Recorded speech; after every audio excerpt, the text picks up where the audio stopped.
પોરબંદર જિલ્લાના કુચડી ખાતે નિર્માણ પામનાર મરીન ટાસ્ક ફોર્સ આવાસો અને હાર્બર મરીન પોલીસ સ્ટેશનનું જે ખાતમુહૂર્ત અને ભૂમિપૂજન છે તે રાજ્યના કેબિનેટ મંત્રી અર્જુન મોઢવાડિયા તથા જે રાજ્યકક્ષાના મંત્રી છે કમલેશ પટેલ તેમના હસ્તે કરવામાં આવ્યું હતું.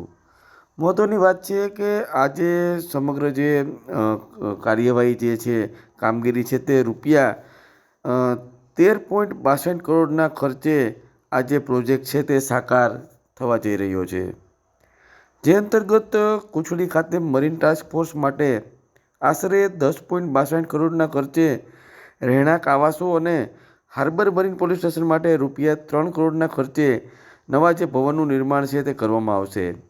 આ આવાસોમાં પોલીસ જવાનોના બાળકો માટે ગાર્ડન અને રમતગમતના સાધનો જેવી અદ્યતન સુવિધાઓ છે તે પણ ઉપલબ્ધ છે તે કરાવવામાં આવશે.